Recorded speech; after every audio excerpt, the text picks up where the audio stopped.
Well, we began receiving some indications a few weeks ago that Elmo Green, again, these are complaints that we've received in this office, that Elmo Green had allegedly taken deposit money and other contractual arrangements had been made to run certain fast-pitch softball games. And for a variety of reasons, apparently those games never took place, the tournaments never took place. Again, the complainants suggest that some merely lost their deposits. Some had a little more deeply tied in with the with Elmo's operation, and some have lost several $1,000s. Again, these are complaints. We're looking into them, and until we have all the facts and all the teams that were potentially victimized by this particular individual, we can't say much more than that.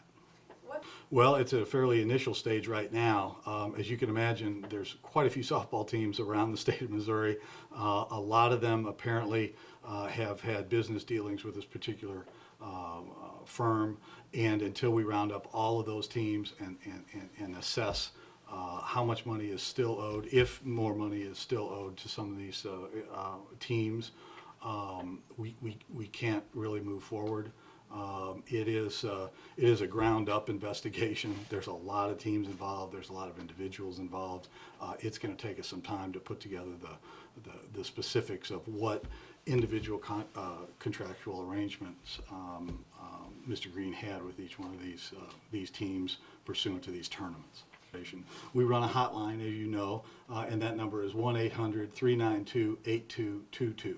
And if anyone has information that would assist us in learning what the particular arrangements were, what tournaments happened, what tournaments didn't happen, what teams were involved, all that information would be very, very helpful to us. And I'd urge anyone, team members, parents, to give our hotline a call, and we'll get you in touch with the investigator that's working on this case. Well, the next step from there would be to determine Mr. Green's level of responsibility and his firm's level of responsibility and what his reaction to this is. Our first and foremost value in these cases is to get restitution for the victims, and that would be our first priority. With respect to any specific legal action we may take, it is very premature to suggest that, but our values are to be sure that the consumers are made whole, if that's at all possible, and then other legal remedies, be they penalties or whatever, can follow that.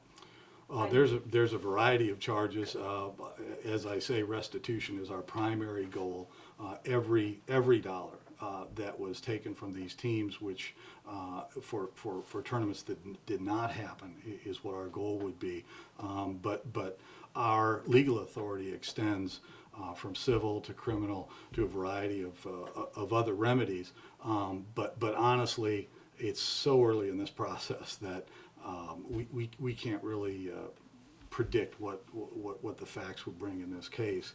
It is a significant task, I need to emphasize, to get all this information together in a situation like this, where again we're speaking to small cities, we're speaking to associations, coaches associations, league associations, to try to get to run down every single potential consumer that was adversely affected by this operation, if these complaints turn out to be well-grounded. Well, that's a very good question. It's very difficult to assess these cases in the initial phase. What we first hear sometimes is very superficial, or sometimes it suggests something far more serious than it turns out to be. But the most important thing is the distinction. The important distinction is, was this an enterprise that just had a problem, say, keeping up with its obligations, or was this any sort of intentional conduct, that this was nothing more than a means of getting money from these teams and these young people that wanted to just have a softball tournament? That's the fundamental distinction, and until you know that, it's very difficult to assess where an investigation like this goes in any consumer case in Missouri. That's our job. That's why it takes some time, and we need a lot of facts to make that determination. Well, that depends a lot on the cooperation from the defendant. We have a variety of legal tools to discover the documents that would give us a very solid idea of how many people and how much money was involved, how many teams were involved. But again, that's a little bit unpredictable depending on how the target of the investigation wants to behave. I would also say that if this firm or any other firm wants to make this right by these consumers, we certainly stand ready to memorialize that and get these folks their recompense and their compensation that the restitution, excuse me, that they deserve in very, very short order. That's up to the other side. That's up to the target. That's not something we can really control. If we take a formal action, if we file an action in court, or we reach some resolution with this firm or with Mr. Green, the public will hear about it.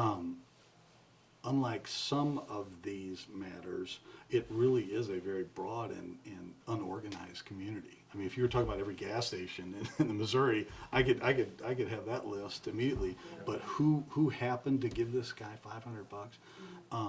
Some of our victims are merely folks that have given him a deposit, a few $100s, but some were more extensively involved with his operation before $5,000. Obviously, we were going to take great care on that latter group.